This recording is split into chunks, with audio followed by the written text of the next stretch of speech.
जय भीम जय संविधान. मित्रांनो, आता भारत देशाला आहे ना, शत्रू राष्ट्राकडून काही धोका नाही.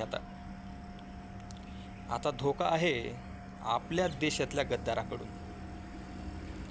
जे जाती जातीमध्ये धर्माधर्मामध्ये तेढ निर्माण करून आपलं राजकीय अस्तित्व जे आहे बळकट करण्याच्या नादाला लागलेले आहेत.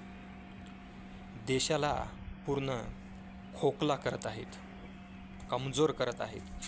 देशामध्ये या देशाची ताकद आहे एकता, आणि ही एकता तोडण्याचा प्रयत्न गेल्या 10 वर्षापासून खूप भयंकर प्रमाणामध्ये वाढलेला आहे. आणि आता सध्या तर परिस्थिती गंभीर आहे एकदम. रोजगार, नोकऱ्या ह्याच्यावर काहीच कोणी बोलत नाही. इथल्या तरुण वर्गालाही काही घेणं देणं नाही. इथला वर्ग खुश आहे. धर्म, जाती, राजकारण असल्या भानगडीमध्ये द्वेषाची भाषा, हिंदू मुसलमान असलं करून खुश आहे, खुश. आणि हेच पाहिजे इथल्या राज्यकर्त्यांना. त्यांना पोषक असं इथले या भारत देशातील लोक करत आहेत.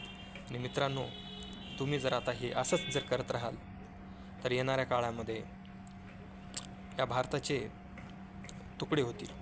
गंभीर परिस्थिती निर्माण होईल देशामध्ये. थांबवा हे. संविधान आहे या देशामध्ये, लोकशाही देश आहे हा, स्वातंत्र्य, समता, बंधुता या तत्वावर हा देश चालतो. तर हे अशा धर्माच्या कुणाचे तरी कट्टर समर्थक बनून उगाच आपसामध्ये भांडणं खेळू नका. ग्राउंड लेवलला आपल्याला राहावं लागतं.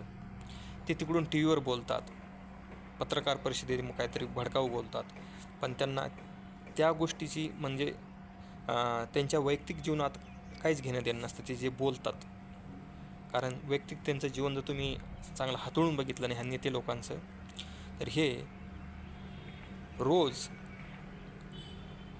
एकमेकासोबत जेवतात, खेळतात, फिरतात, हसतात, सगळं करतात. मैत्री आहे सगळ्या जाती धर्माच्या लोकांसोबत. फक्त इकडं राजकारणासाठी तुम्हाला आणि आम्हाला कट्टरता आपल्या डोक्यामध्ये भिनवत आहेत ते, जेणेकरून आपण कट्टर व्हायचं आणि त्या कट्टरतेच्या जीवावर त्यांनी राज्य करायचं. हे समजायला पाहिजे आपल्या तरुणांना. इथल्या तरुणांना काय, सगळ्याला समजायला पाहिजे. हा देश धर्मनिरपेक्ष आहे. या देशामध्ये कुणाही एकाची मालकी नाही. जय भीम जय संविधान.